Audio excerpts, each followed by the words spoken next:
of all, I would just like to say a huge thank you to everybody for coming tonight, especially to the students who I have maybe slightly strong-armed into coming. Thank you very much.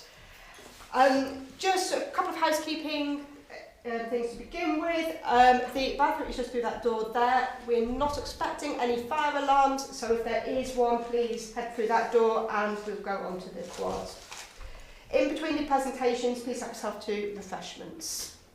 Okay, and then I know there's some people that are needing to go for different reasons, that's absolutely fine. So please, I won't take it as offence. The reason for putting on the CPQ showcase is basically to celebrate our pupils, not just the ones that are showcasing tonight, but there was over 40 this year alone who have done their EPQ presentation. So they've done months of research with resilience and reflection. We're here to celebrate their creativity, their independence away from the known curriculum. This is something brand new to them, where they've had to pick their own topics, research on independently and do their own work. They've overcome their own challenges, which might have been writing a 5,000-word report, it might be doing critical research, critical thinking, or even doing presentations. So first of all, my thanks is to the students. So I'm just going to say a quick thank you. Sure.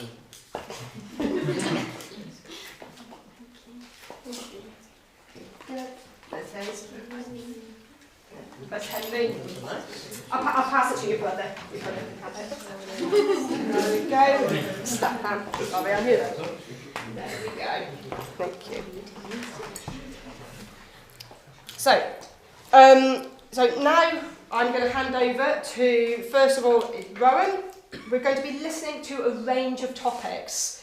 Topics that include what makes a legend, through to romanticisation of pirates, through to cat physio, through to farmers' mental health. So there will be an opportunity for Q&A after each presentation, but please don't be offended if I have to cut you off because there is a time limit unless we're wanting to stay here till nightfall. So for now, thank you very much. Thank you to the students. Rowan, over to you. Right. My question was, to what extent does the early death of a musician contribute to their legend, them being considered a legend in society?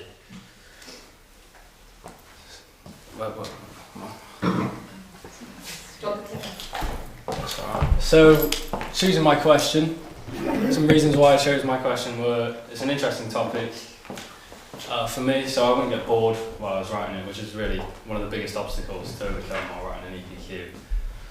It doesn't clash with any of my A-levels, and I play the drums, so it relates to me in that sense that I play music and they're musicians. The aims of my project was to define what a music legend is. It was a very subjective term, and different people have different criteria that they need to meet to be a music legend. Another goal was to analyse the early death of a musician and if it played a part in them being a legend. I wanted to learn how to research and to be able to critically analyse effectively, because that will help when I go to uni, and to develop skills that will help me in my future career in life.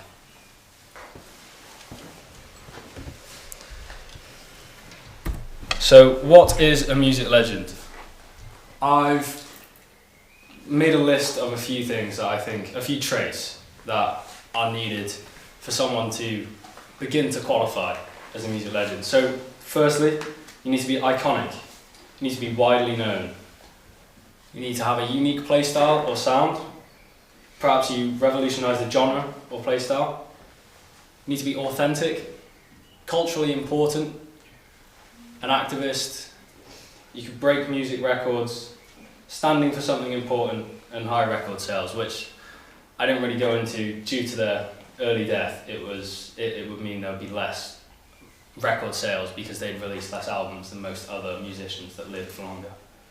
So some case studies that I used were Kurt Cobain, who's the singer and songwriter for Nirvana. as well as a guitarist. Tupac Shakur, who's a US rapper, poet and artist. Jimi Hendrix, widely considered as one of the greatest guitar players of all time, and he's a singer and songwriter as well. And Amy Winehouse, who's a singer, songwriter and musician.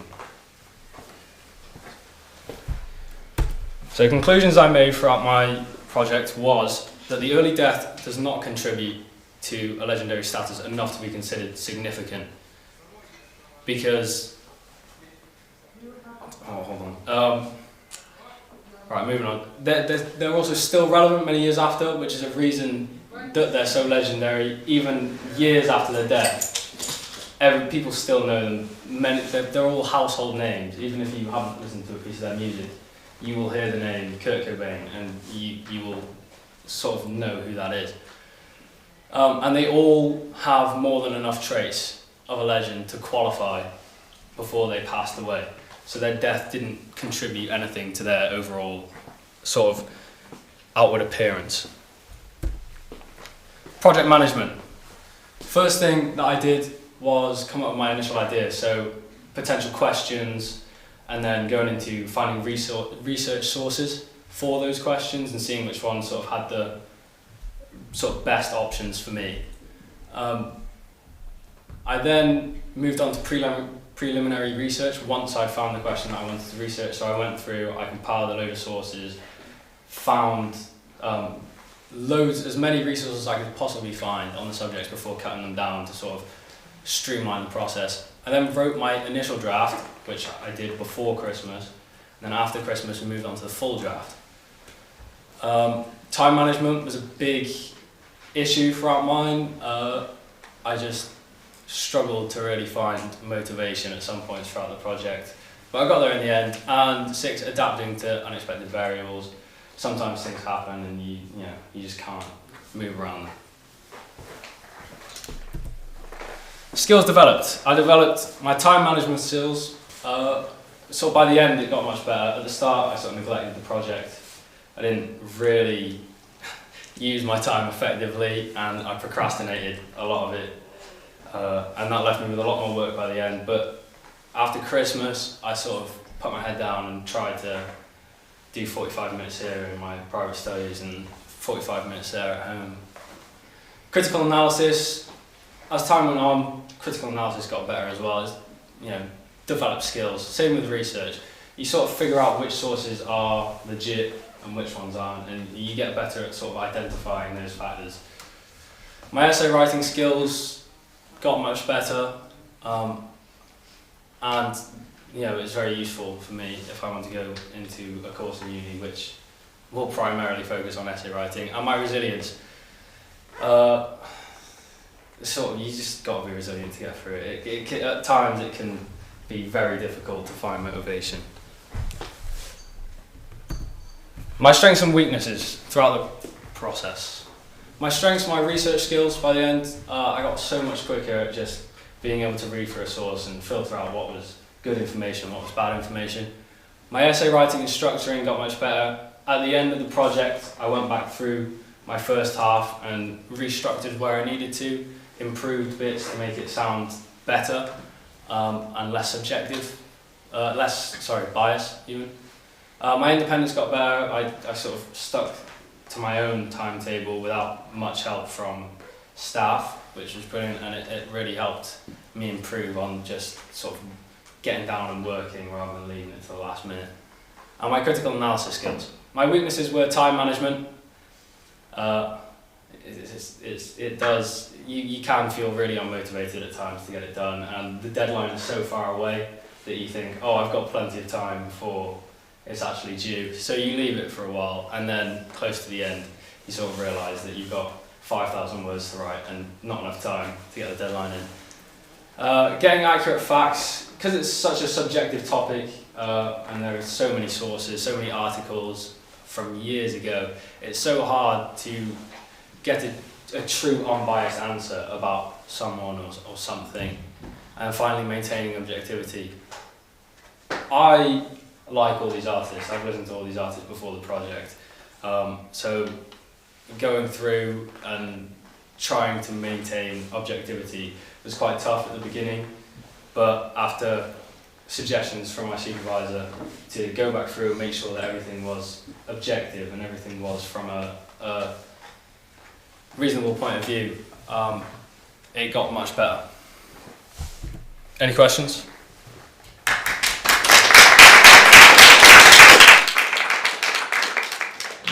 It's always difficult being the first one up, isn't it? So I think I'm going to start off straight away and say, from doing the EPQ with all the skills that you have learned there, how is that going to help the rest of your A-level, so next year moving forward? And you mentioned briefly about university, but could you elaborate? It really gives you a good idea of what long essay writing is going to be. So when you're writing a big project in university, it really helps. But also the time management is really helpful for A-level.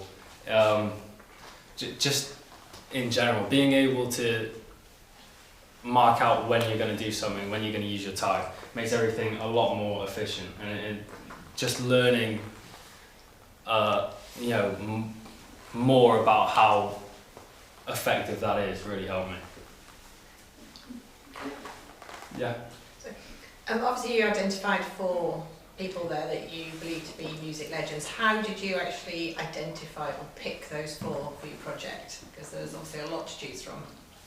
Yeah, there were a lot to choose from. I decided to go for very public figures. I mean, it's tough to really say why I chose them. I think I just gravitated towards them because I already had a general knowledge of them all, and I thought it would be easier. I would have done more case studies if I didn't want to go over like 10,000 words or something like that. But it's a hard choice to pick from so many, and I honestly I couldn't tell you why. It just sort of turned out to be that. Gravitated towards Yeah. you.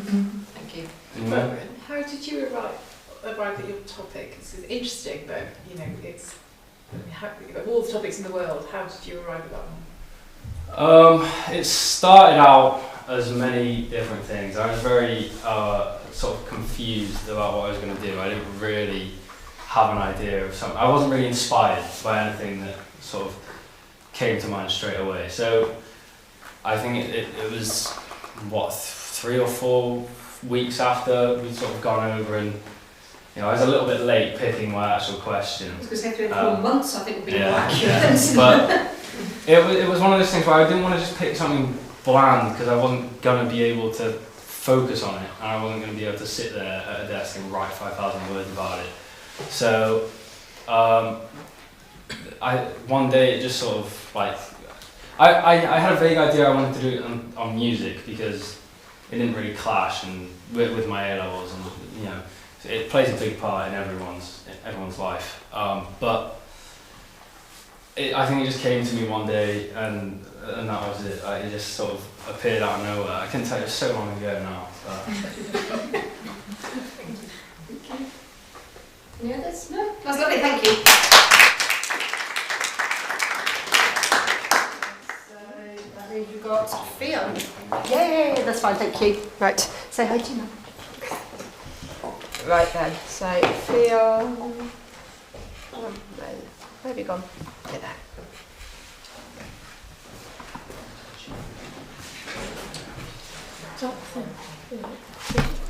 Yeah, should be. There you go. So left on, righty. There you go. You're welcome. So I did my EPQ on Could Greener Grass Save Their Lives, which is a metaphor questioning why the suicide rates in agriculture industry are so high. This topic particularly interested me because I'm not only from a farming background myself and want to go into that, but I was also intrigued to know why I found out there was 102 suicides in agriculture in the year of 2019. And after seeing all the recent protests in BBC News, I wanted to know why they felt the need to protest and what they were actually struggling with. So the aims and objectives of my research was to explore a range of possible affecting factors. Obviously I couldn't pick them all, but I chose some of the top ones I'd seen in the news. And just to understand the topic a bit more, get a broader knowledge of it, and to improve my overall research skills and how to apply them into academic writing. So these are some of the factors I considered throughout my research. First one being the nitrate vulnerable zones, NVZs, which aims to improve the environmental impact that farmers have on the environment. So the NVZ is a legislation where you can't spread natural manure on your land from the 1st of October to the 31st of Jan. So when this came in, there were grants available, but it was quite hard for farmers to get those grants, and it was a bit of frustration between farmers and government. Well, if you want me to do it, why aren't you supporting me? Also Brexit, and were the promises delivered by the government actually delivered, including subsidies, were they matched from the EU, and other things such as the inheritance tax that recently came in. And Victoria Atkins actually said the other day, who's the Conservative Environment Minister, that she's heard of various suicides that have happened since this legislation came in, so that's definitely had an effect. As well as this publicity, so obviously the agriculture industry relies heavily on the public, so they don't want to get on the wrong side of them, and especially with media becoming an increasingly important thing now, it's so much easier to spread, bad news and everything.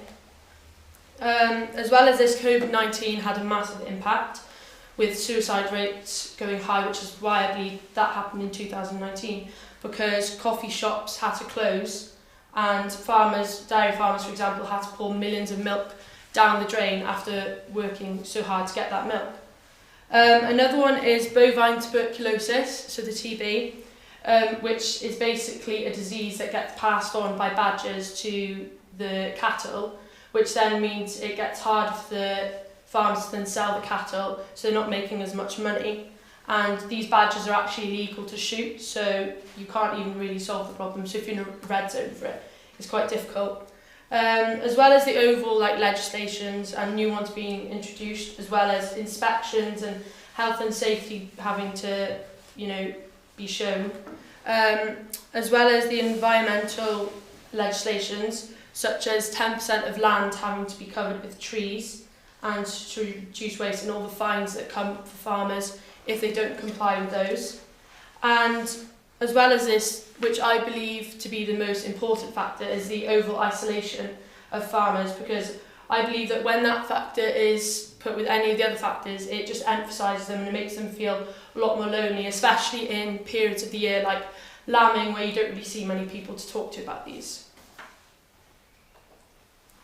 So skills that were required for my EPQ, and I improved many of these throughout my EPQ. So first one is critical research. That's knowing what research is reliable from looking at the date and who it's from and their credibility of that author, and getting it from reliable sites, and is it actually relevant to my topic.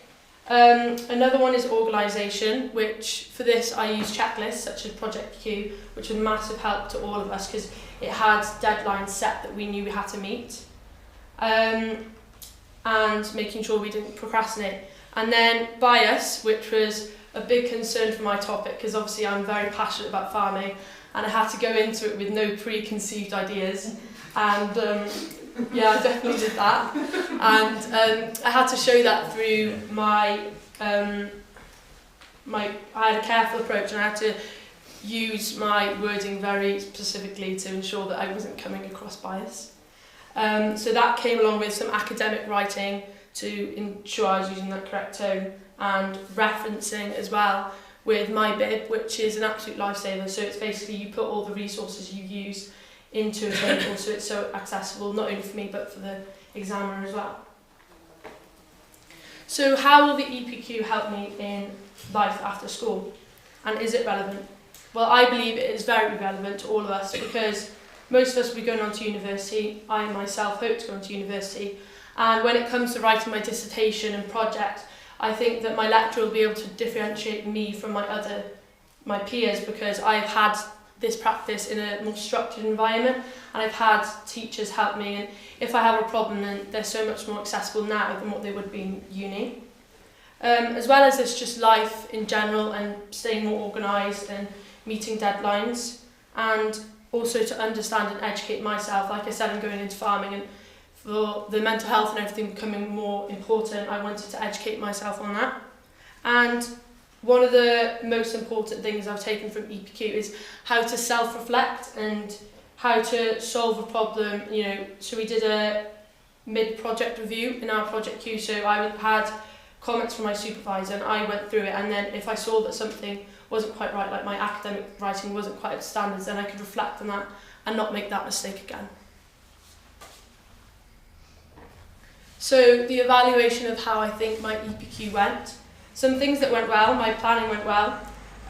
My reflection, as I said, I used effectively. I've gained so much knowledge from my EPQ, and this has then fed my interest. And as I previously mentioned, referencing was done well because I had resources such as my bit.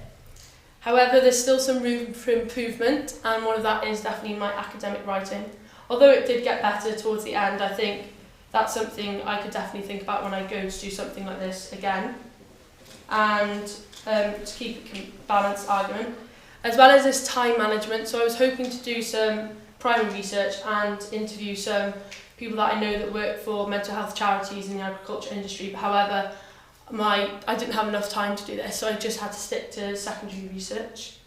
So how will I improve these? Of course, practice makes perfect, and before long I have my NEA coming up, so I'm sure that will be another practice before I go to uni. And also making sure that I use time effectively and don't just ignore the deadlines and then have to just not talk to anyone the week before the deadline. Therefore, I repeat my question, could green grass save their lives? In all honesty, after all my research, I can't say wholeheartedly that changing any of these factors would 100% save farmers' lives and reduce the agricultural suicide rates. However, what I have found in my research and has led me to believe that farmers are affected by a number of reasons that lead to stress, anxiety and depression, from which I can then say with certainty that, like all mental health issues, if we communicate with one another, for example, government communicate with farmers better, or farmers communicate with the public better, or farmers just with each other, it can 100% reduce the isolation in rural areas. As well as this, talking to charities such as the DPJ Foundation was actually set up after a farmer took their own life, and this was set up to support the farmers, as well as talking to the NFU, the National Farming Union, who go on to represent farmers' views in the government. So to end, yes, if the government worked better with farmers and finance was more available and the public were better educated, then I believe that minds would be helped and the grass would be greener.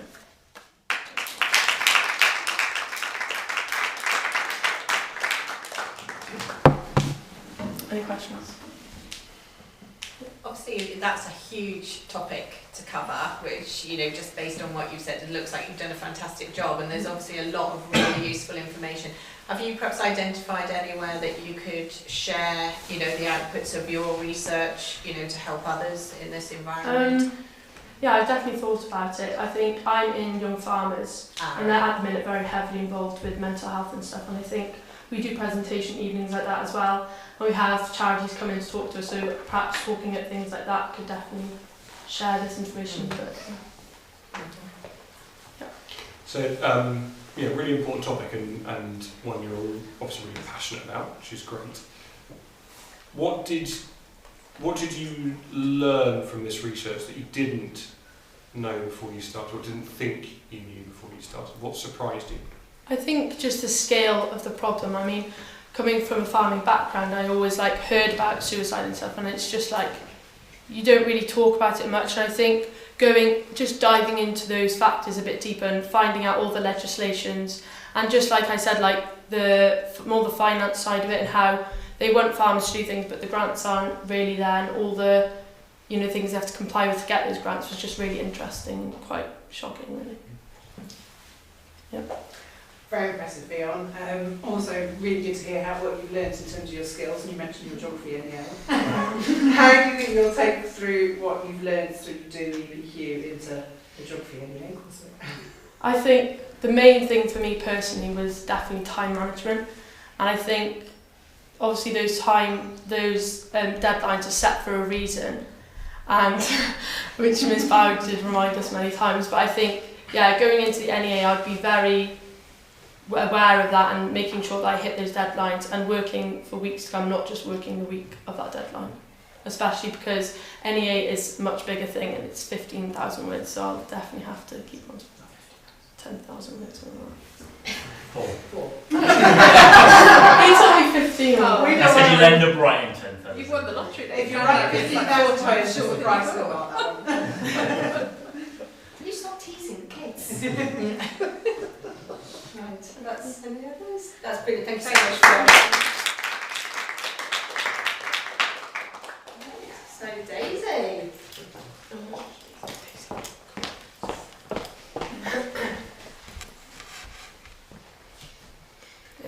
Just have to, when you looked at me about the bias, I was like, how many conversations did we have, Fionn?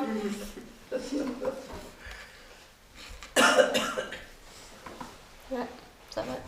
Yeah. Don't you use the clicker? I don't mind. How do I use it? That way. Yeah. Thank you very much. Okay. Do you want to store room? No, really, thank you. Okay, so this is my question.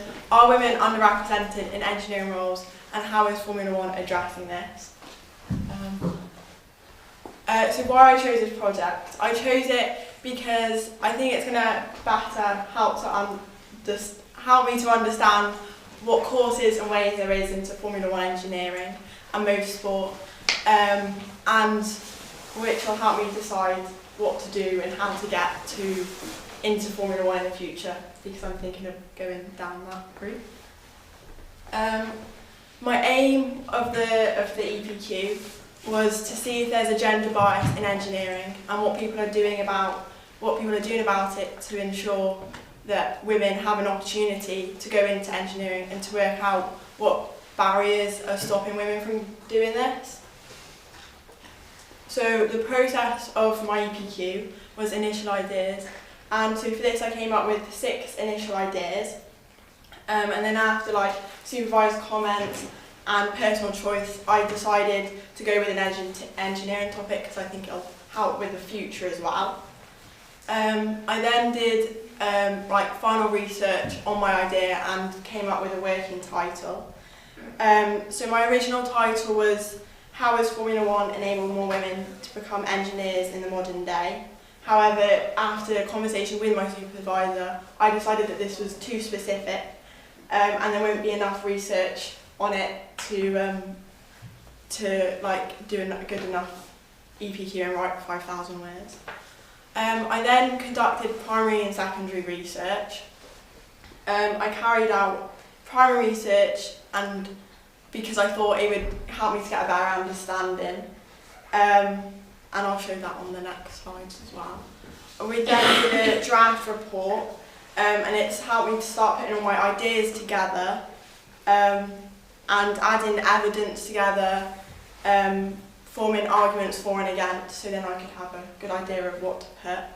I then wrote the report and put all of the evidence and all the arguments together with a conclusion and abstract, and I changed the title and I added also a literature review to balance the sources that I used because I found that it could have been quite biased, so adding a literature review made sure that I kept it equal and balanced.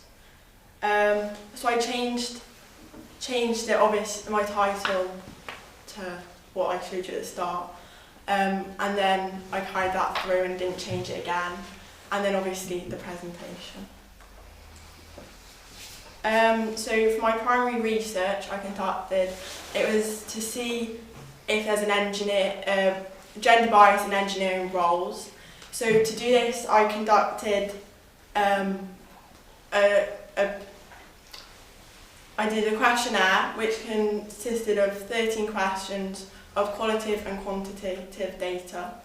I then also conducted a pilot survey, and this helped me make me aware of any issues or mistakes and improvements that I could make to the questionnaire to get the best results from it for my EPQ.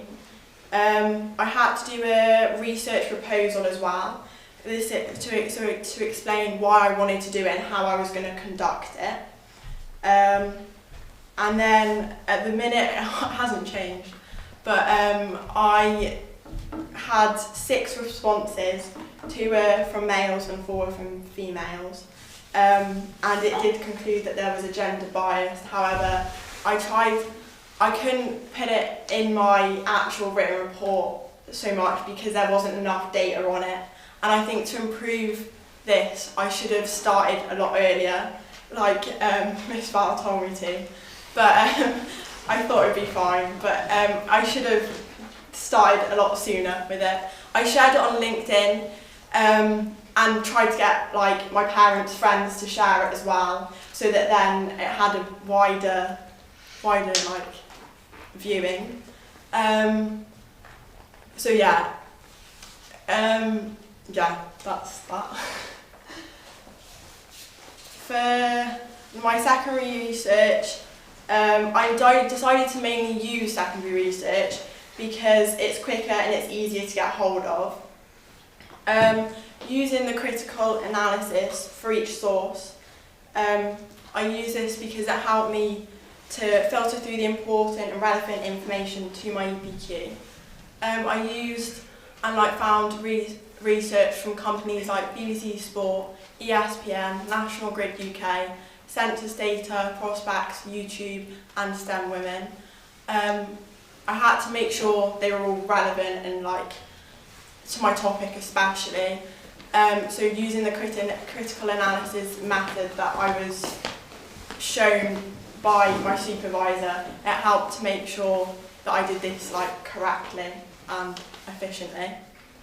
It was hard. I found it hard to find good sources to balance the arguments. So to, like I said before, to make sure it was balanced, I used literature review. So yeah. And then what I found. So I found these 4 things. I'll go through them in detail as well. I found that the misconception of this stereotype is dangerous for young generations.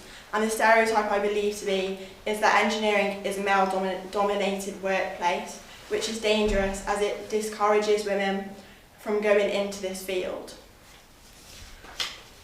I believe that if we continue to teach and believe this stereotype, then it will affect younger generations from entering this industry. I believe it is dangerous and it can really affect how women and young people see engineering as a whole.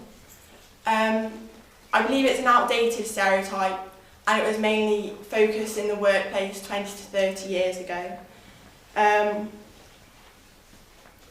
So yeah. Some people don't feel, and I saw this from my primary research as well, that they haven't been affected by a stereotype. However, some people have. And it shows that some people have had fair and equal chances going into this field.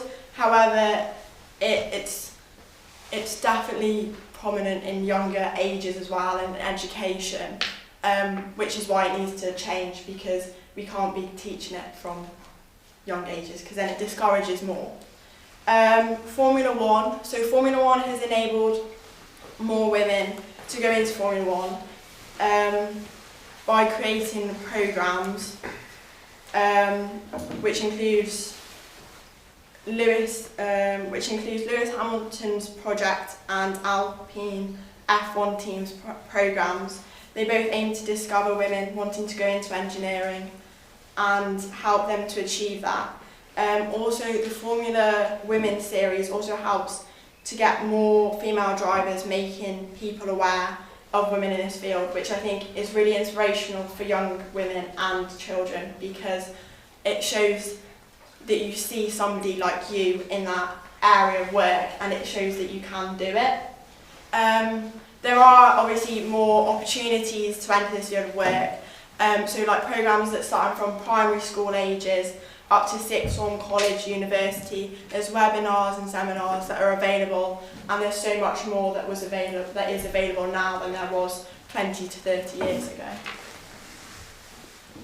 So I think my strengths throughout the project were time management, secondary research and the critical analysis of sources. So to help with my time management, I used timelines and Gantt charts and weekly planners, and I tried to stick to them the best I could. So then in the end, it meant I had enough time to properly go over it and check it. Another strength was secondary research, finding sources for my points, and there was lots of evidence for, which was good, and that there is a gender bias, but obviously, like I said, I did a balanced review of it as well. And then the critical analysis of sources.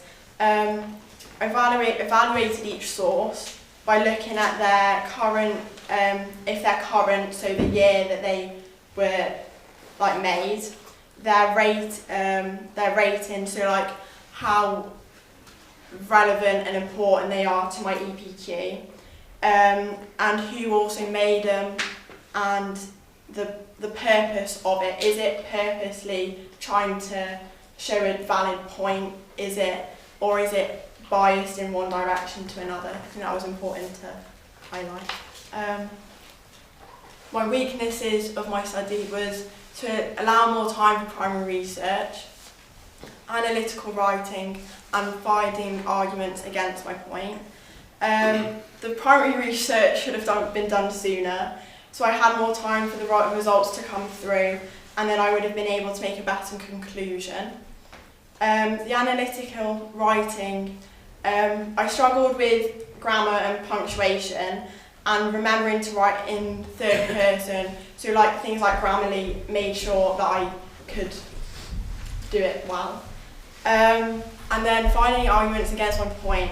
I think it was hard to find arguments against my point because people will agree with social norms, I think, and of society, as people do not want to cause conflict or encounter confrontation when talking about subjects like this, because you don't want to be seen as different from other people and other people's beliefs. So I think the whole maybe psychological side of it is, and social norms is quite prominent in this. What I've learned about how to do a questionnaire, academic writing, efficient note-taking strategies, and evaluating sources. Learning how to actually put together a questionnaire and how to put it out to people, I think will help me a lot later in life, because it just shows that I can get responses, and now I learn from my mistakes, it'll be better. For the note-taking strategies, I found, and I tried loads of different ones, like mind mapping, bullet pointing, analytical tasks, and keeping track. The bullet pointing was good for statistics and stuff like that, so you could see it clearly, and you didn't have to really look at your work. And I found also that mind maps were slower, so I tried to use these last because it just took too long. I had to make sure for the academic writing that I spoke in third person the whole time, which I struggled with at the start, but I found I definitely got better throughout my EPQ. And structuring an essay I've never really done before, so it's definitely given me skills for that. And then thank you. Do you have any questions?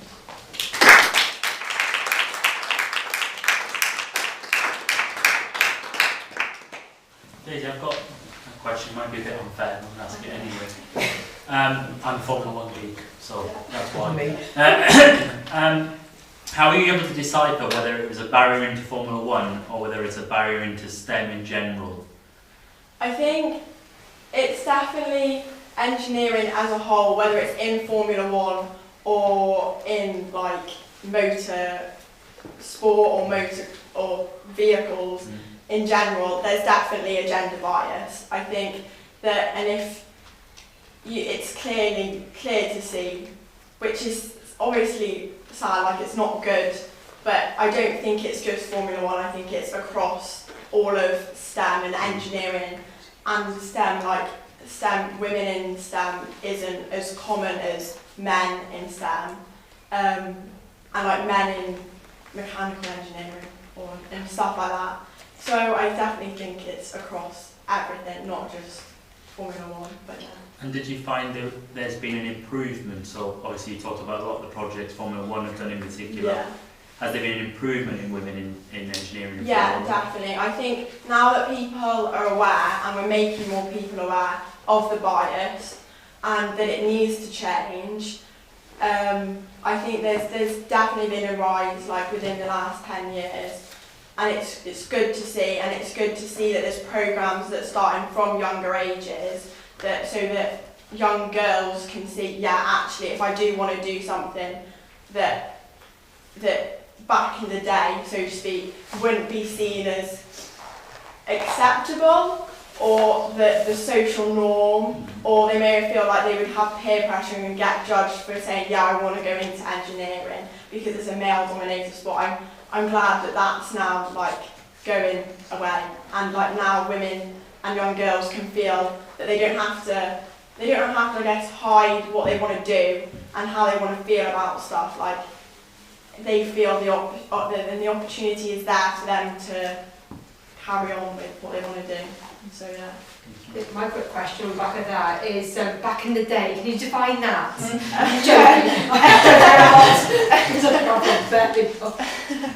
Yeah. So Daisy, it sounds like one of the learning points was it's difficult to find information about the counter argument. Yeah. Feels to me that part of the skill of an EPQ and the process of an EPQ is really thinking about your initial question. Yeah.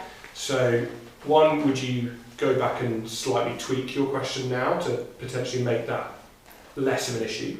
And secondly, what's your advice therefore for other people looking at an EPQ about how you shape your question to make those sorts of issues not a problem?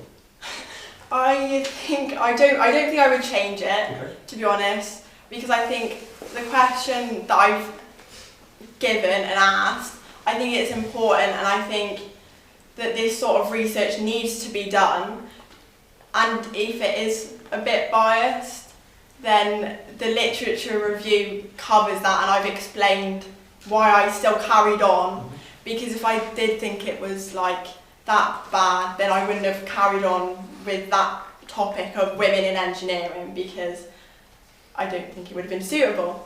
But I think doing this, it helps just to show that there obviously some women do face barriers, but I've also explained in my EPQ that some women don't, and they get on fine, and they don't experience a bias, or they don't experience hostility in a workplace. So I've definitely made sure I've seen it from all angles. And then for other people doing it, what's your advice for I people would starting? say definitely do a question that you find interesting and enjoy, and even if it is a bit biased, I think the literature review, you can cover it, and I think as long as you're passionate about it, then you can easily show that there's two sides to the story, which I have done, and as long as you put a bit about both, then I think you'll be fine. Thank Yeah. you, Daisy. Right, thank you.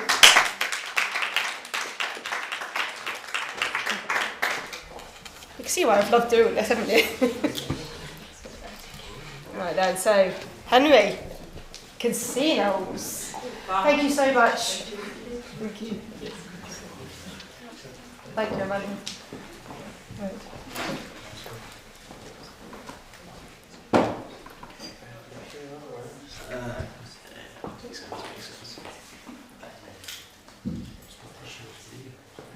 Double check I've called up the right one. Just is that?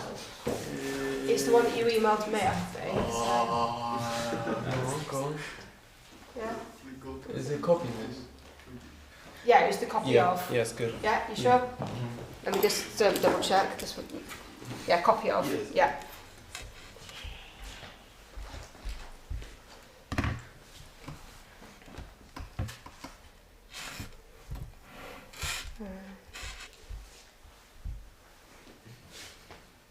You go. Just before that. Yep, so do you want back just now? Go forward, and then that one back. Okay, best of luck. Evening. My EPQ was on how do casinos work. Now, the aim. My aim of this APQ is mainly to find out how do casinos work and how they get you to stay. So, yeah. The history of casinos. I have 3 different eras that I'll be going through of the history of casinos that played a vital role in casinos, and I'll start off by the Ridotto. The Ridotto was in Italy, 1638, and that was when it was legalized by the Great Council of Venice, because they were disturbing the rich people, because at that time what they were doing was gambling illegally, and every time the Great Council of Venice would pop in and say close the casino, what they do was kind of close it and open back up, or they kind of pay it off. So the Great Council of Venice decided to legalize it and make some revenue off of it. Now, my second area that I'll be going to is Monaco, and this casino is Casino de Monte Carlo. It was built in 1865 and expanded since 1878 by Prince Charles III due to bankruptcy, as he decided that the casino was the last resort to prevent Monaco from going into bankruptcy. The third one is USA. Now, in the States, it has gone through a process, and it started in the Wild West, and Nevada was the first to legalize casinos, and Iowa pushed for other states to legalize casinos, as the first casino was opened in Hoover Dam in Iowa, which made people migrate towards the casinos there, as there were job opportunities and possibilities of making money, which forced states to legalize them. Geography's effect on casinos. Now, geography plays a key role in a casino's success, and we witnessed this by 2 examples that I'll give you. The first one is Atlantic City in New Jersey. It was opened up nowhere near any tourist attractions, which was their first problem, as casinos usually rely on tourists to make revenue, and the casinos over there barely had competition, which led to Atlantic City's failure. The second one was, the other option that I'll show you is Las Vegas, as everyone knows Las Vegas is the place to go and gamble. This is mainly because of its presence near tourist attractions and its competition.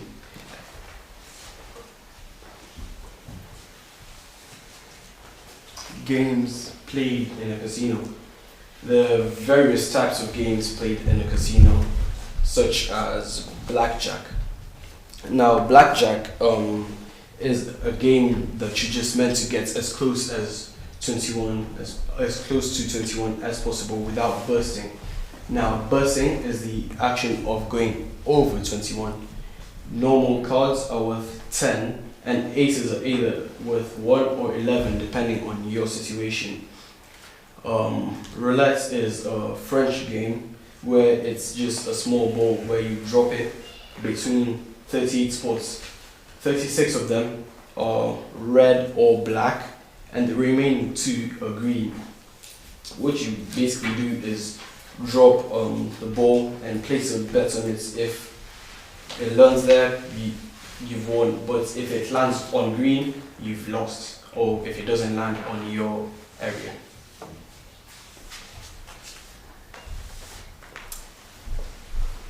How do casinos get one to stay or gamble more? Now, casinos have various ways of getting one to stay and gamble more, such as increased oxygen. Now, when casinos increase oxygen, this makes one more alert, and it makes them less likely to get bored and leave midway. speaking about leaving midway, casinos usually use the absence of clocks and windows. This is to make sure that you lose your sense of time and you just stay there gambling as much as possible. And casinos also make one feel as close to winning as possible. They do this in various ways, and an example can be seen in a slot machine.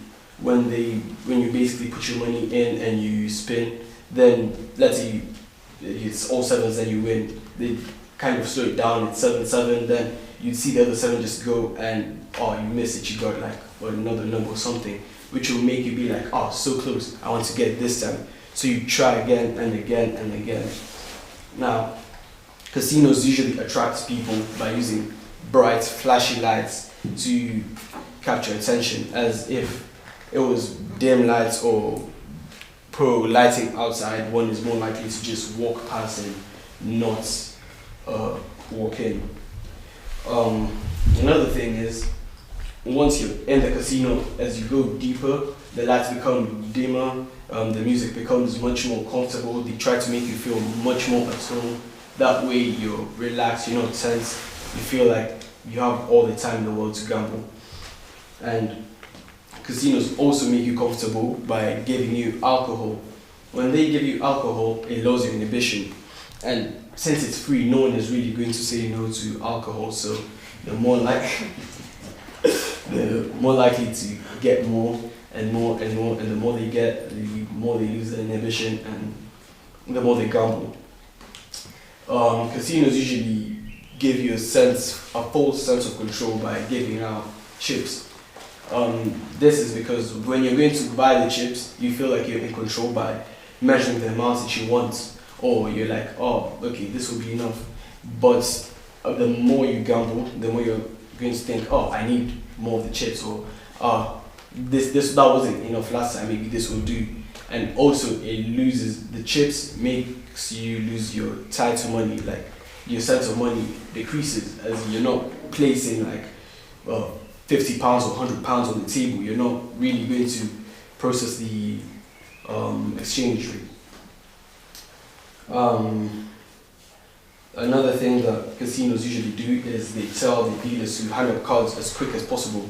This is to capture attention, because if the cards are being handed out slowly, you're more likely to start thinking about, how much have I lost? What time is it? I need to be here, or this is enough for the night. But if they hand out the cards quickly, you're more likely to be engaged, and it also kind of looks a bit cool when they do it, so it's a way of capturing attention. Security in the casino. Now, one might be thinking, they're basically stealing money off me, so I might just take a few here and there. But many people try this, and you've basically fallen into the trap, as the security is quite tight. They have a lot of security starting from the table. Now, the pit dealers, the ones who usually handle the cards and everything, they're responsible for making sure that the game runs as smoothly as possible, and they just check for any signs of cheating, such as marking the cards or try to switch them over or something. Now, the ones who are on top of the pit dealers are called pit bosses. They are responsible for making sure that the pit dealers don't collaborate with the players, or they don't try and take a few here and there, as the pit dealers barely make enough. And everything is being watched by a massive surveillance system around the casino, which makes sure that there's no odd thing happening, or they don't lose sight of something. And you might be wondering, it's a large casino, like casinos are large in general, so since it's large, how do they usually keep track of something? Because trying to watch a group of people is quite hard. But casinos usually have habits and routines. So if a routine is broken, they're more likely to notice it, and they'll pay more attention to it. Ethics of casino. In my EPQ, I'm not meant to be biased, but based off my research, I'd say casinos are not as ethical. as they pay some of the pit dealers minimum wage to try and maximize profits, and casinos is practically a place where you just go and get money stolen off of you. And another thing about ethics is in native casinos in America, if you make any earnings, they can just decide to take the money back, and you can't really do anything. As native casinos are commonly located in sovereign states, these states, they're not really under United States laws, but if something massive was to affect the United States, what to happen, the governments would step in. Conclusion. Now, based off all those slides, I'll give a quick summary on everything that I've done. So casinos practically started in Italy with the Ridotto, and France is also known as the mother of casinos, mother of modern casinos, sorry, as it has most of the modern games such as roulette, as I explained earlier. Casinos need competition to thrive, and casinos have different ways to get what to say, such as increased oxygen levels, dim lights, more alcohol, and games such as blackjack and roulette are played in most of the casinos. Security in the casino, as I said earlier, is quite tight, and as they're not really ethical casinos themselves, as they practically just con you. My strength. One of the key problems I faced was psychology, as casinos is related to dopamine and gambling and everything. So I found it quite a challenge to see out of my psychology, but as time went on, I stayed out of psychology. I managed to stick to the timing, specifically in the second half of the EPQ. And my weaknesses were getting dragged into loopholes. Like, I'd look up something and I'd be like, oh, that's interesting. So I'd look at it and then I'd see something interesting in there which would just lead me on something else, and I'll just be dragged on somewhere else. I'd end up somewhere else from what I wanted to be. And another problem that I faced was starting up my EPQ, as I had to somehow manipulate my topic to not touch psychology. Now, challenges faced. As I said earlier, staying away from psychology was quite a problem, as most of my initial research, when I'd search up casinos or gambling, I'd get something to do with dopamine and psychology, which is what I currently do for my A-levels. And that took a lot of time to get accurate research materials without them having psychology or anything. And starting up my EPQ, as I said, it was mainly just about me struggling with my psychology. How my EPQ helps me. My EPQ helps me with skills such as time management, as I found it quite difficult to keep up with the times, but as you go on, you get used to the timings and the spouted sets and everything, and presentation skills. As I'm presenting right now, it's a skill that you learn and you pick up on, so the more times you present, the better it is, and it's a skill that you practice, Research. Most of the things that we do in A-levels don't really allow us to research. It's more of, here's a textbook, you're meant to do this coursework, or you're meant to do this, and you just do it. But with EPQ, you have to do the research. You have to find the resources that you think is essential for your topic. I also gained independence work, as I mentioned earlier. Like, you had to do all the research, which means that you have to be quite independent, as the chances that Ms. Bard or whichever teacher is assisting you knows a lot about that topic is quite low due to the variations of topics that come from year to year. And I had to persevere through the EPQ as I faced a lot of challenges, and I almost stopped doing my EPQ due to the fact that I was struggling with psychology, and I couldn't really find a way to turn things around. Thank you.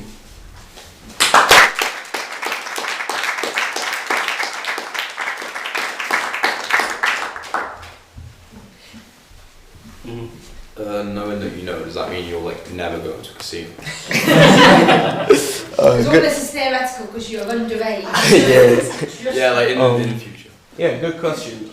Yeah, I'd definitely stay away from casinos, me myself, because I wouldn't want to make a loss or get into some kind of trouble. I guess that's.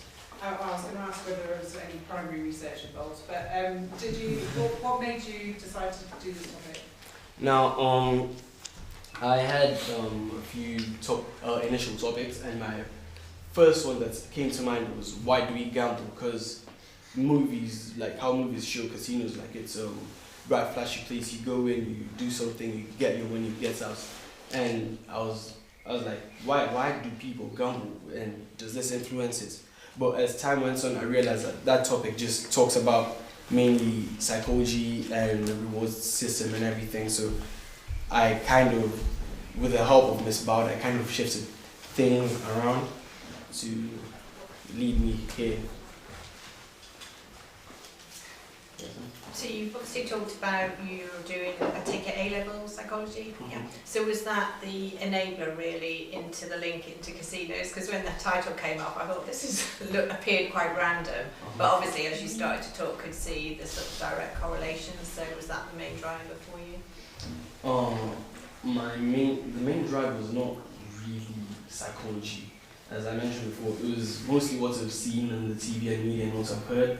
I was wondering, because some people just like to say, oh, we're gambling or something. So I was really wondering, like, why do we really do this? And like, why is it so casual? So it was more out of curiosity, based off what I've seen and heard, rather than my subjects. It's fascinating. Oh yeah. How would you handle gambling addiction? Well, I didn't really do mine on the psychological part of gambling, but I'd probably say prevention is better than cure, so I'd not go to a casino before. So I think on that note I'm going to leave as well.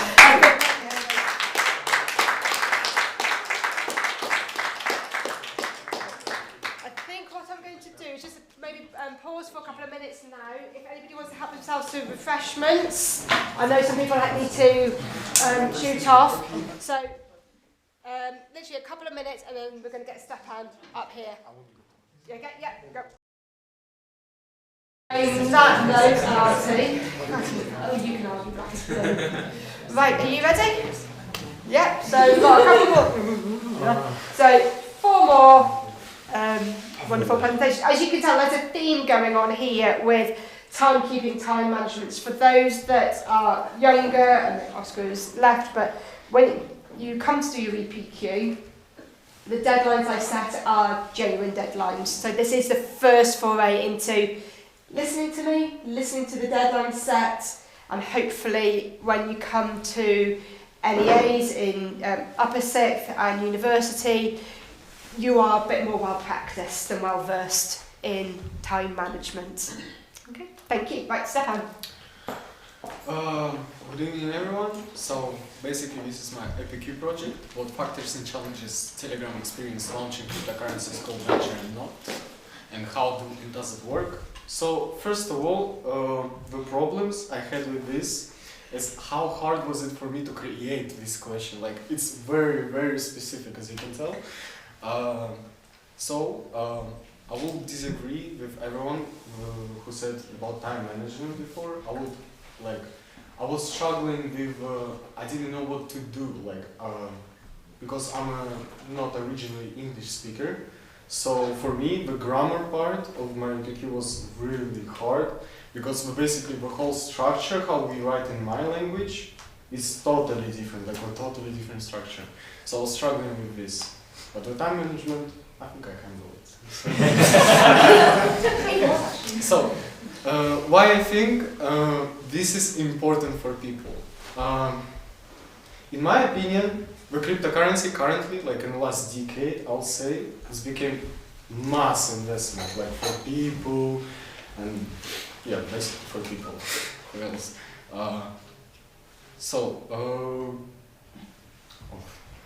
Okay. So I think what people should consider it as a future, because currently the cryptocurrency is very popular in the financial market and stuff. It's becoming regulated soon, because before it wasn't regulated, nothing is recording this and stuff like that. So is this phenomenon like with Telegram? For example, Telegram is a social media. It's just basic social media, which decided to expand its availabilities, I'll say, and create such a section as called games. In these games, for example, in here, Major and Not used this part in order to let people play, earn the tokens, earn the cryptocurrency, and also communicate with their fan base. Okay, next. So, the aims for my project. What cryptocurrency is and how does it work? What is Major and Not and how do they work? And what impact can crypto cause? What challenges can Telegram experience launching cryptocurrencies? Here's a context of my presentation. You can read it through. So, what is Major and Not and how do they work? So these two cryptocurrencies are called, they're called in the crypto market as meme coins. What is a meme coin? So, in order to explain this, I need anybody, to show me how the stock graph looks like the price of the stock graph. Like that. So these lines in the stock graph were called volatility graphs. So, and cryptocurrency tend to have high drops and high falls, massive increase in the price. For example, Bitcoin for the last 7 years had 8 massive price drops from of price of $10,000 per one token to $100,000 per token. I think this change was made in 2 years. Or something like that. So basically, these meme coins, like Major and Not, tend to have even higher volatility because they're not connected to anything. For example, Bitcoin is actually a centralized token, so it's connected to some companies who own the large amount of it. But the meme coins, they releasing fast, and all the people are able to buy it for the current price, either cheaper or lower when it's in the market, or sell it for a lower or higher price. And these transactions create basically the price, the volatility. But it depends on engagement of this token, I guess. So this Major and Not, they were launched on a blockchain of Ton. First of all, what is a blockchain? Blockchain is basically created out of blocks.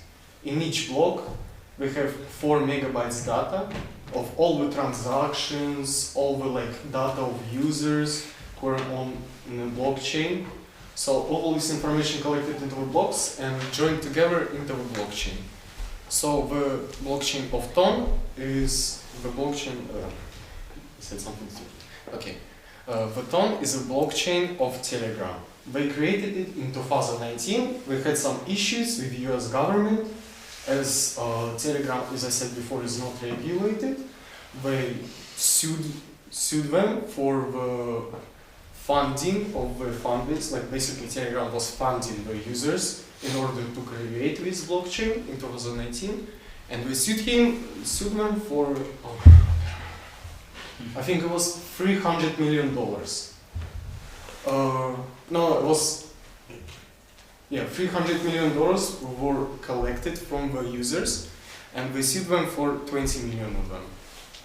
So in order to create this blockchain and expand its features for Telegram, we needed to pay it back in 2021, and the full running blockchain started in 2021, I guess.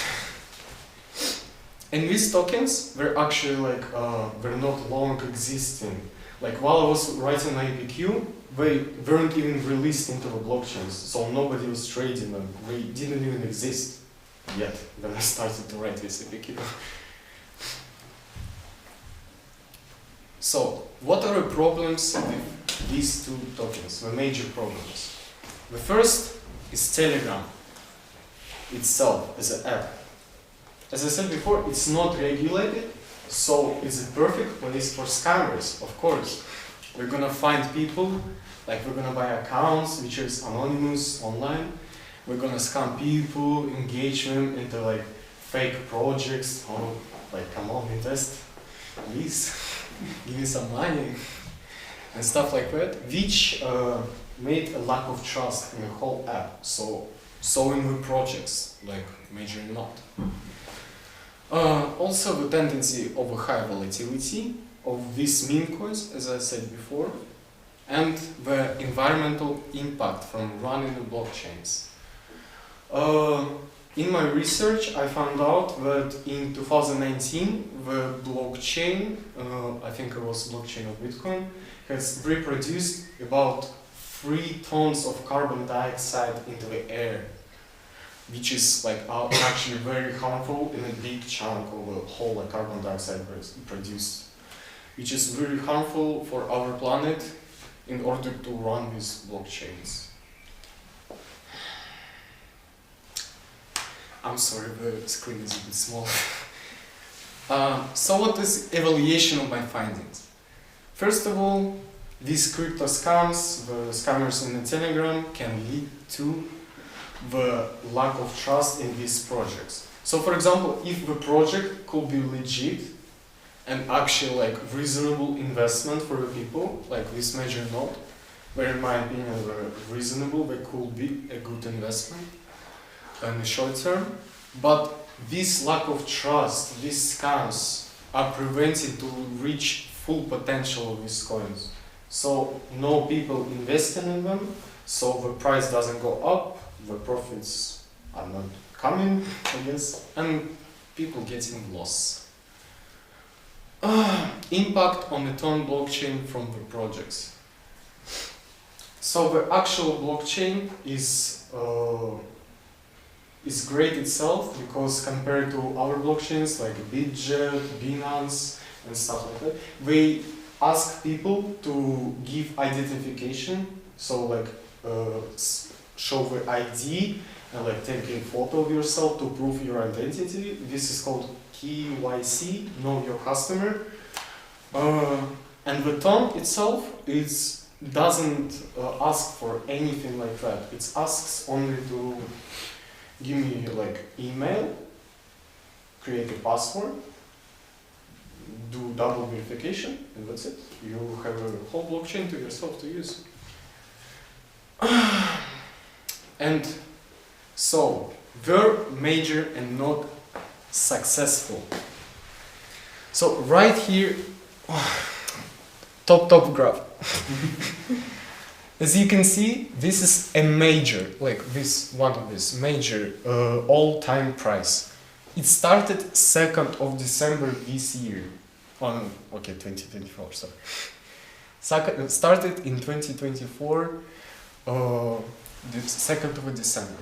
So as you can see, the original price was $0.5 per one token. And you see this increase, the significant increase in the price, like in the first day when trades are started. And this shows but actually some of the projects are legitimate, they can be used as an investment, but as you can see already in 6th of January, the price has dropped significantly. It went even down than an original price. And an example of not, first it went from 1 cent to, I can't see to how much. Basically dropped at the start and then went up again. So this also shows the difference between the graphs, but it's not predictable. Nobody can know how it's gonna end up, what people will gain. Will we gain profit? Is it a good investment or not? Like the first project shows it's actually great, like a great profit if you have like a big amount of these tokens. And the second project shows that it might be not that great. It all depends when you buy it and when you sell it.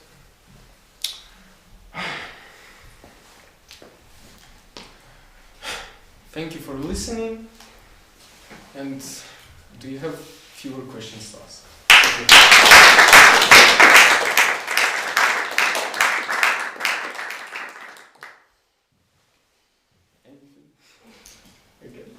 Was there actually any literature out there on this, with it being such a new...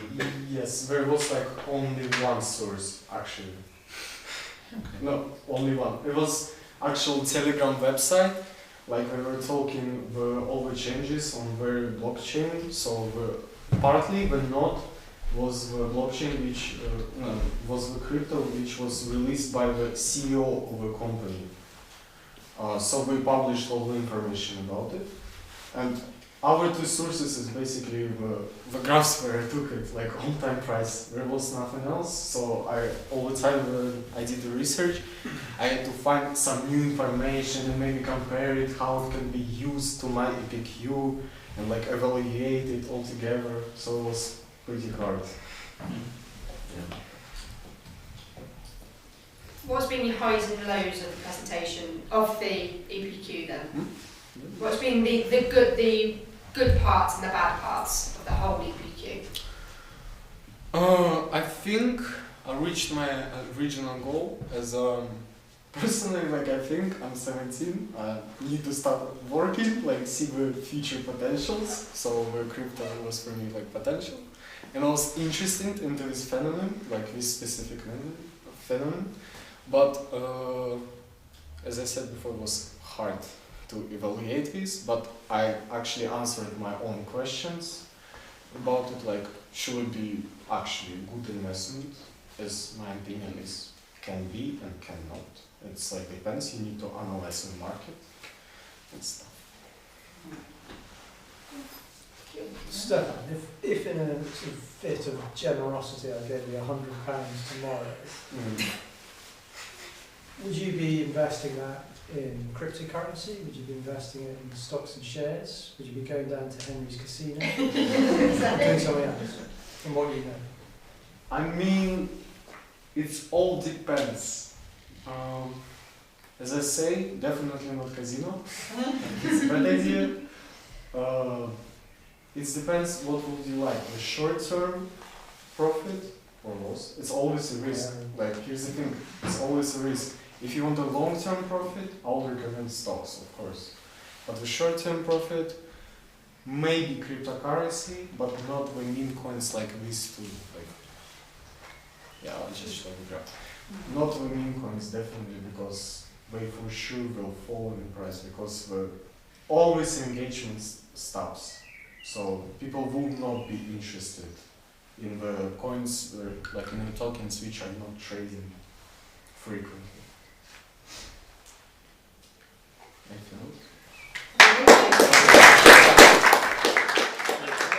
Well done for that.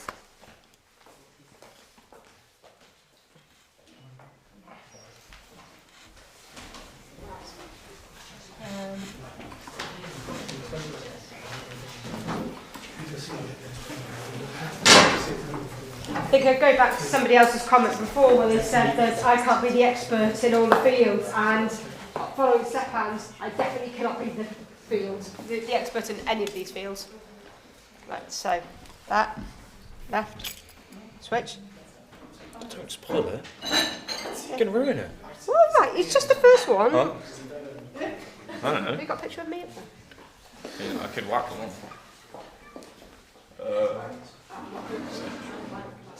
Pack 3. Do you want me to start? Yes, I believe so. Alright, cool. I'm Artie, this is my EPQ presentation. So my question, it's a bit of a random one, but it was, has piracy been glorified and misrepresented by modern media and literature? It sort of came about because originally I wanted to do something to do with sports and like psychology, but my mother does teach psychology and I take psychology A-level, so I thought it'd be a bit of a boring one, or like a bit of a too on the nose. In sport, it's just been done over and over again, so I thought do something special, and I'm a big fan of Below Decks, so I thought piracy, that is interesting. So yeah, I'm ahead of schedule. Why choose piracy? I'm interested in the theme. I mean, who doesn't love a pirate story? I mean, I can't begin to imagine how much I love a pirate story. But yeah, and then I'm thinking of maritime law and law in general as a career because boats, fun, all that. And then I'm studying English literature, so I basically got to read books. I got to sort of nerd out about piracy. It was just a perfect topic when you really get down to the nitty gritty, I guess. So the aims of aims and objectives of the EPQ and the project in general. I wanted to develop my project planning skills. I wanted to experience what like university level study, because you have to do a lot of independent work, obviously, and then explore maritime law as a theme, because obviously it's something I wanted to see as a potential future career option. So my project management, it was some days good, sometimes bad, but I had the initial research trawl, so there was 30 resources, just a lot of reading about pirates, which could have been better, could have been worse, but there was the development of sort of like the themes and what I wanted to like go into in my question, because I hadn't completely finished what my question was about when I was doing my research. So through the research that I did, I had to sort of develop what I was going to be going through on my EPQ, and then decide how to structure the report, because I still had a lot of research to do when I started writing it. So I was trying to figure out the best way to sort of get all of the information that I had down on the page, and that included like filtering the information, and then the management of time. As you can see, not the best at managing time, coming in late, but yeah, I think it did improve as I went on. I think I was pretty good by the end, but it was quite a hard one for me, to be honest. And then hitting deadlines. By the end of it, I did get it in on time, so that's the real win. So my final report. This is the literature bit, and so I did a quick in my report. I did a quick history of piracy, like the origins, like where it came from, and then I went into different books and pieces of literature about it. So you've got Treasure Island, which is probably the most well known. I think I quite enjoyed McGull and Griffin series because they were picture books, so that's quite nice. And then Robinson Crusoe, yeah, so it's quite a big one, and Seahawk. So I just spoke about them. I gave them a little summary. I did sometimes make the mistake of just telling the story instead of saying how it linked to the question, which it's not the best, but it worked in the end. And then this is the media and film part. So in my EPQ, I somehow got to talk about Pirates of the Caribbean, Captain's Duty, which is a true story of Somali pirates, and then Arden's Pirates, which great film, show your kids. But yeah, I pretty much enjoyed talking about the pirates and all the piracy, and I sort of got to watch these films again and just appreciate them, and it was pretty good research. So the achievements for my APQ, it improved my research skills, and I think although it was a bit of pain, I did do a lot of research, and the skills that I gained with like using sources like Google Scholar, all of them, it was an improvement, and then how to sort of keep them in place in my bid. My critical thinking improved because I sort of had to. It was sort of forced upon me, but I think it improved as I went on. My time management skills, as I said, I wasn't the best. Now I'm slightly better. And then my writing and presentation skills and problem solving, I think they've all just it's all gone up. It's really helped me, to be honest. And then my strengths, I did a lot of thorough research. I keep saying it, but I think I'm quite proud of my research, to be honest. And then the structuring of an argument, I can argue for Britain. I can fight you on anything, as you can ask my lovely mother. Lucky me. Yeah. I can already argue, but the structuring it in writing, that was the tough bit for me. But I got through it, and I think I did it pretty well. And then working independently, I sort of had to get my head down, and I had to lock in and work independent, and that's light work. Critical analysis, yeah, I did it. With my weaknesses, time management again, but yeah, and managing my workload. There was a lot of stuff to do, but I think with Miss Bow's help and sort of actually realising that I do have to do it, I did manage it in the end, but it was a struggle at times.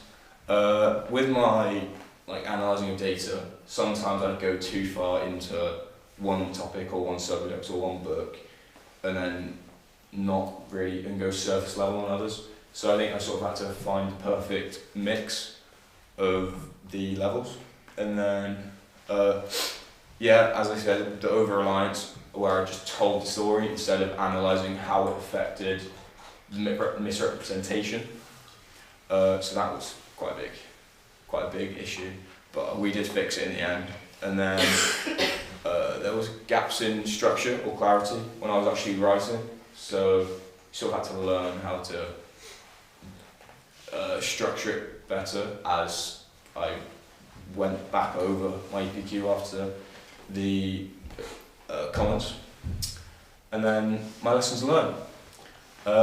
It sort of taught me that literature has, and media now especially, because there's an increase in film and media out there, but it shows how powerful it really is, and how it can actually, with the books, with the picture books, obviously for the children, and the cartoon Aardman's production, it sort of shows how, if you show that to children, it can completely frame that perception, whereas in reality it would be completely different, and that's pretty much what I had to focus on in my EPQ, and that's pretty the main point, I'd say, how scary it is that media and literature can have that effect on you. I learned the contrast between myth and reality. So when you're looking at pirates, you obviously think Pirates of the Caribbean, you're parading around the seas, having fun, all of that sort of stuff. But in reality, it would be scurvy, it would be pretty grim conditions, it would just be backstabbing, horrible deaths, rotting, yeah. Not nice stuff. So it sort of showed the actual difference. And then my research skills improved, critical thinking improved, my intrinsic motivation, so I sort of learned how to motivate better, I guess, if that's... Yeah, and then it gave me thoughts about if I do want to study law at university, or if I want to go into a different topic, or and then it helps with sort of thoughts on the future. Thank you. Any questions?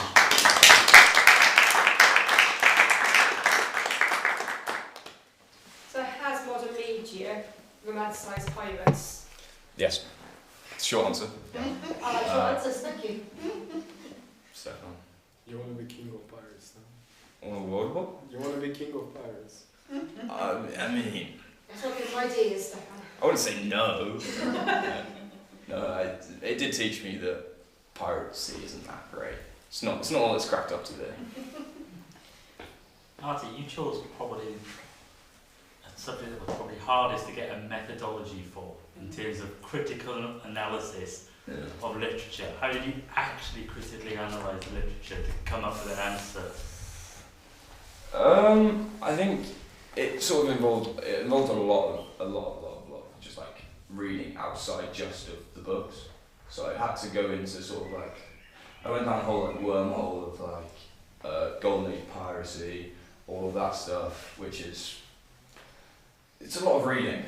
I think that's the main thing that I learned from it, and you sort of, it involves, you have to just look into all areas of piracy, and then you sort of bring each bit into it, and then the analysing the literature, you have to compare it to the actual reality that you saw in the other sources and other like outside reading. And did you find any sort of conflicting Oh, views within the literature? Yeah. There was quite a big difference between pretty much everything. Each author or each director or producer, they all have their own little perceptions and their own little ideas about what piracy actually is and what pirates actually do. So it's not just, yeah. No primary research with pirates then?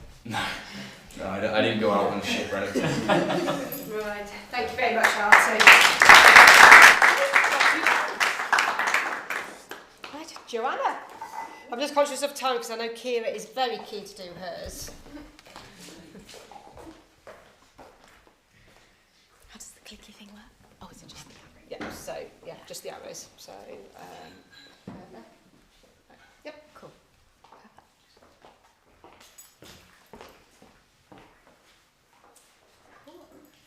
So I decided to do my EPQ on Kenyan wildlife because in September when we had to choose, I knew that in February I was going on a school trip to Kenya.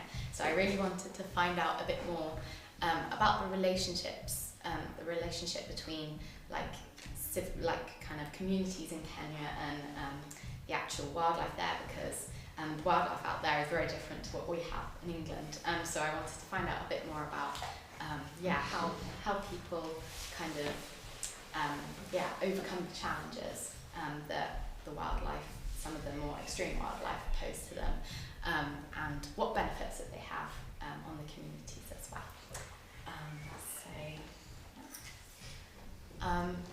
So yeah, aside from like the kind of subject aims that I had, I also like personally I chose to do an EPQ to improve my organisation and my time management, and also preparation for uni as well, where I'd have to be doing more like individual research projects a bit like this, and because I'd never done anything like that before, I wanted to make sure before I went off to do it that I kind of had a better idea of what to do and how to approach something like this, which is important.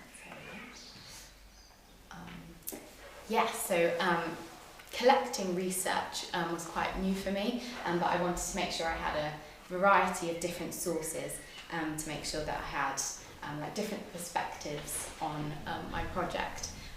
So I used videos to kind of to help me understand hard concepts of my project, but I also wanted to use kind of scientific journals and more kind of academic articles to give me like detailed statistics and more accurate like knowledge that I could put into it too.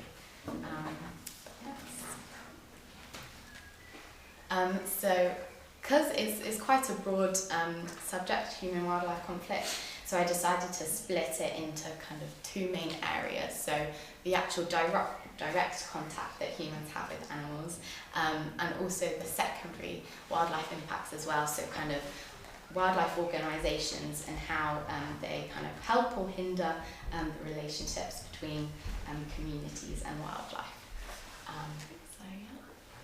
And then in terms of what I actually found out, so the direct kind of, I found out that the animals themselves have a lot of obviously environmental benefits, so kind of helping to fertilise the landscape in the savannas and maintaining the ecosystem, so they're very important for that obviously. But then they can have some really devastating kind of disadvantages as well when they come into direct contact with people. So killing livestock, predators, and then destroying crops, and also harming humans sometimes in the more severe cases as well. So that can obviously have a huge impact on communities out there. But in terms of the organisations, they have more of they focus more on helping the communities. It's very much more kind of directed at people, but they can also have huge disadvantages if there's bad management, or they've kind of neglected their responsibility to look after the communities first and foremost, which is very important. My final conclusions were that most direct interactions between humans and wildlife result in negative consequences, unfortunately, but conservation and ecotourism do have the potential to really help kind of communities out there. But they have to actively involve communities and have a presence in communities in order to encourage human-wildlife coexistence and make sure they're not creating a bigger problem by exasperating it. So as I looked back on my project, I realised that it had really helped me with my time management, making sure that I kind of reached deadlines. So I used a spreadsheet to help me document everything that I had to do. And then in terms of research as well, so as I said before, I'd never kind of done any big research project before, so it was very important. I found it very useful, kind of learning how to evaluate sources and pick out the information that I needed. And then learning how to do referencing as well, and finding out what kind of different referencing styles universities like, so Harvard referencing was the one I used personally. And also my bibliography as well. So that was basically collecting all of the sources I'd used and putting them into one document. So I used my bib for that. So that was very helpful, kind of. I'd never done it before, but doing that helped me to realise that it wasn't as hard as I thought. And yeah, it's very useful. In terms of, so if I did it again, I think I would maybe rethink my title choice, because I think there's already a lot of research out there on kind of human-wildlife conflict and how the disadvantages and advantages, but more recently kind of people are focusing on how they can improve and promote wildlife, human-wildlife coexistence. So I think it would have been very interesting to kind of delve more into kind of the solutions to it rather than what's actually happening. But yes, I think I still found it really interesting, and it's good to have a kind of basic knowledge of what is happening before you can then focus on solutions. But yeah, I think that's it. Thank you for listening.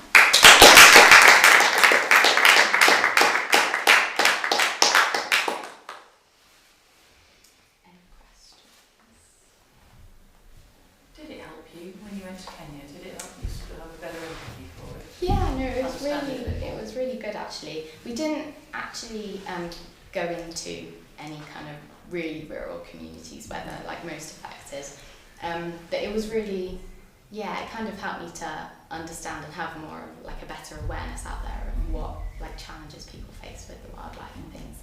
And it was really interesting because one of the guides that we had actually I didn't research hippos and their impact on it, but our guide had been attacked by a hippo himself.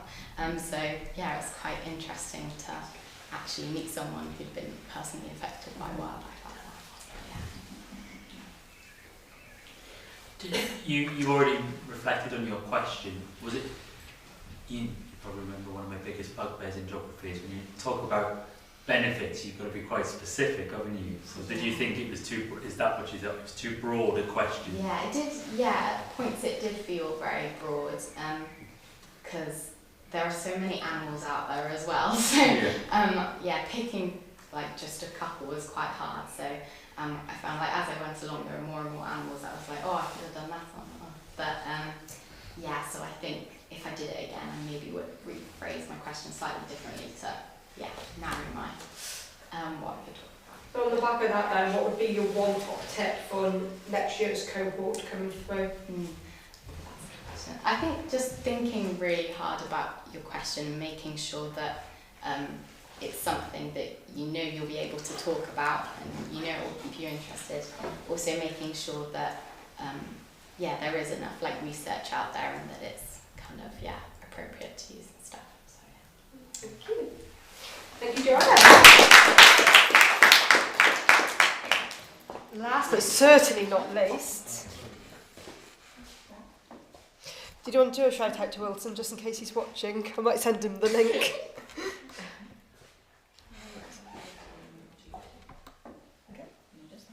Yeah.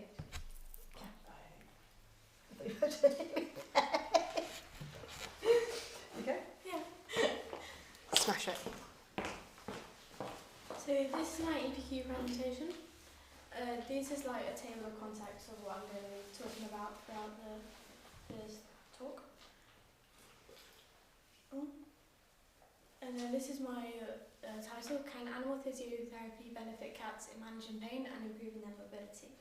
This is mainly about for pets and animals that have been injured or have had bad mental health or like been injured and had surgery on it. And then it can be treated by various treatments and exercises like massage, heat, cold and movement. The history of physiotherapy. It was mainly established in the 1970s, the 1980s. It was mainly for like physical therapy that can be fixed, and the main one was manual therapy, which can help with mobility and strength.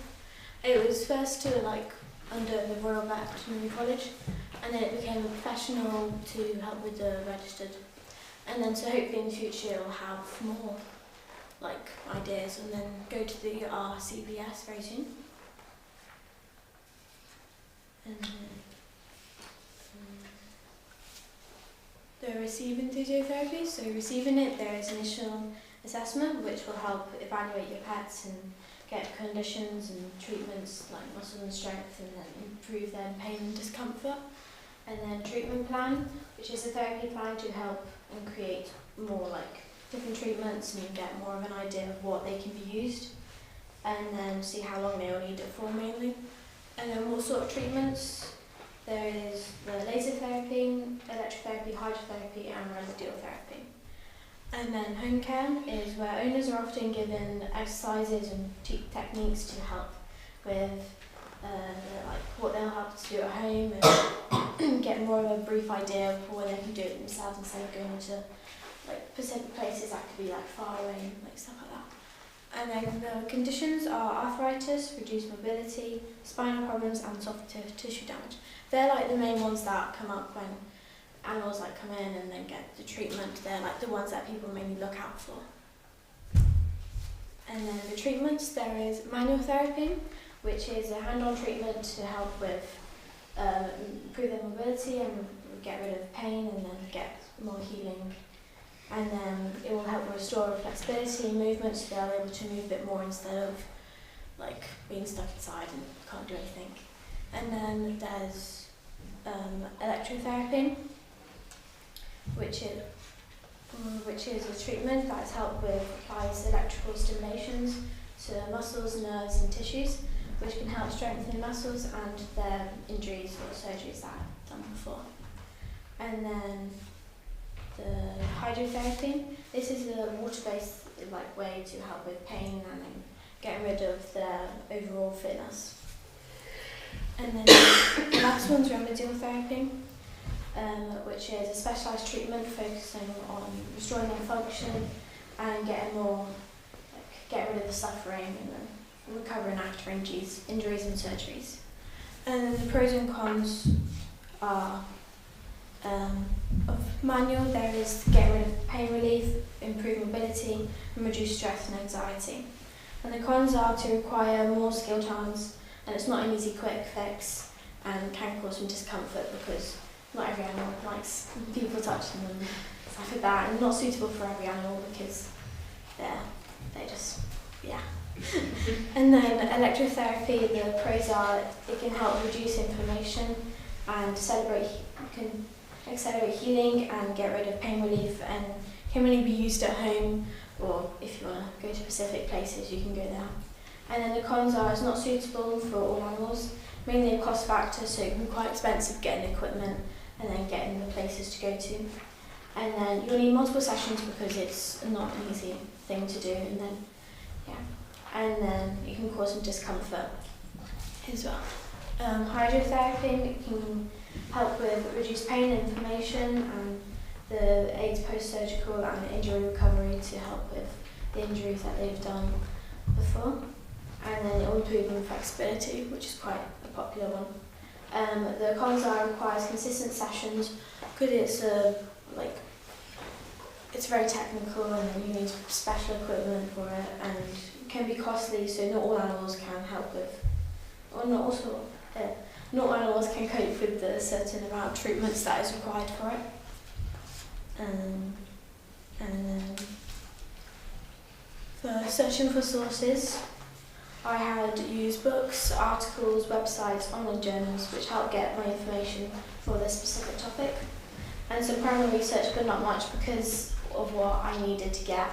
I did talk to some vets and some physiotherapists that have helped with getting it, and then these are the techniques I'd use, so find different sources and see if they're capable of what I wanted to do in the topic and why I wanted to use them. And then my bib, which is quite a popular one, to help with getting it all blocked down into one section. And then for helping with the futures in physiotherapy, helping with the future, because mainly cats have a low attention span, so having a physiotherapist made for them will be a lot easier to keep track of them and keep the progress and get more ideas on what they need. They can easily get distracted because they just like to be outside and doing things and have one specific thing to do instead of having loads of people around you and touching you, and then it's a very limited treatment, so there's not much out there, so it's mainly on dogs and horses, which are the main ones. So looking into more of the cats, it's quite exciting, and looking into that department. And so hopefully in the future there'll be more increase and have more advanced technologies and techniques to keep track of the progress. What was my process along the way? So shown here it's a summary of a time plan of putting everything together from the very beginning to the very end, and obviously there's quite a lot of deadlines to keep track on, and then having the project log was easy to keep track on because then you write everything you wrote down, you wrote down everything, and then it's easy to keep track on, and then you can edit it as you go along, and then the supervisor would make comments, and then you can look back at them, and it'd be hopefully quite easy to get a hold of. And then the advantages and disadvantages of physiotherapy. And then the advantages is that it can have good results if you put the work in and the owners put the effort in, because if not, then you'll be back to square one and have to do it all again. And then it will reduce joint pain, so they have a lot of that if they're not moving around much and can't do much at all. And then you can have a smooth recovery after having injuries or surgery if you have the type of therapy that they need. And it can help with the cats to live longer or have a more longer life if they were reduced. And then the disadvantages, it can be quite an expensive treatment depending on what they have and how long you have it for. And then the lack of energy, because people might not want to do much with them and then just get rid of them, then there's not much we can do with them. And then because you're doing a lot of work with the cats, it's there can be a lot of might be stiff or can't move as much because they've done so much work, and then it just explodes at the end. And then they're really tired after sessions because they're in pain and then they don't want to do much and they kind of just give up and just like, yeah. And then the evaluations of my strengths is research skills. I've been able to do a lot of research, but even though there wasn't much out there for cats because it's like not really an important one, it was like going in deep depth to get that research. And then the sources, there was quite good to use because then I can link it to other things and get it all in one document. And then developing essay skills, like going towards essays and like help with universities and different essays that I need to do, help with like the structuring and getting the information like in. And then managing time, it was good towards the end, but at the start it was not good. And then weakness, obviously time management was a popular one. And deadlines, there was a lot of deadlines. Trying to hit them was hard and getting the like, information I needed for that specific topic. And then, yeah. And then the primary research, I did do that, but I changed my mind for like midway through because it was hard to get and I didn't have much time to put it in the report and then get the report and do the presentation by the end.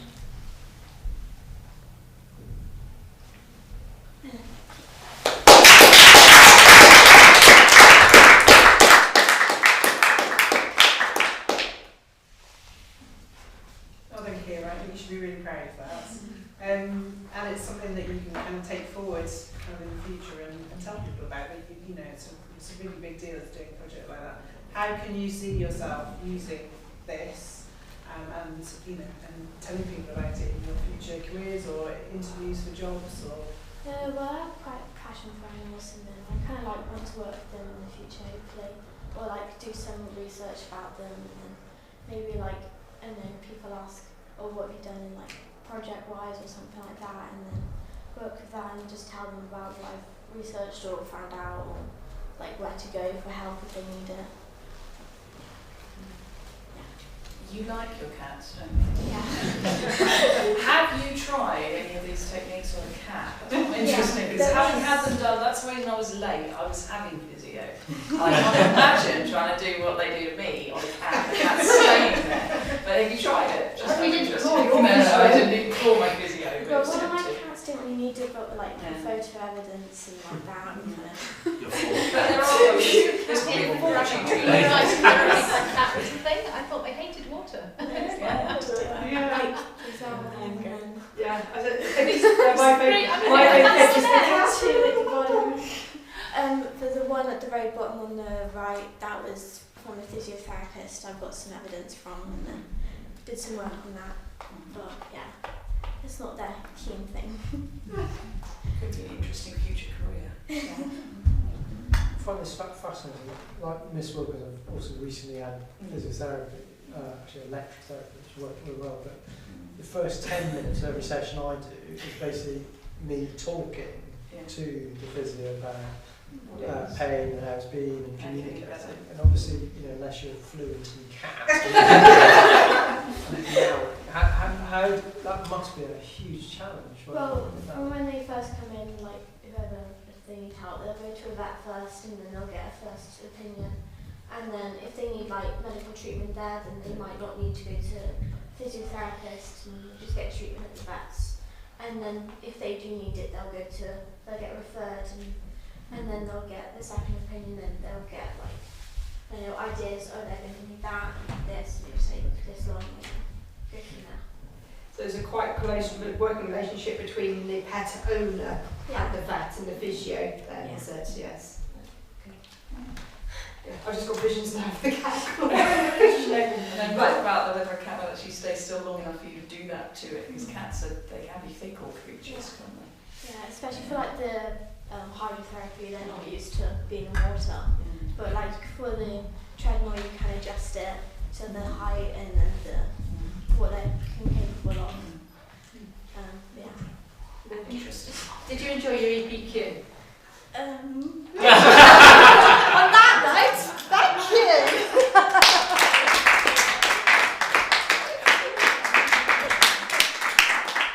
Right, ladies and gentlemen, thank you so much for your time. Thank you for coming in. I think these students have been absolutely fabulous. So enjoy the rest of your evening. Thank you. Thank you.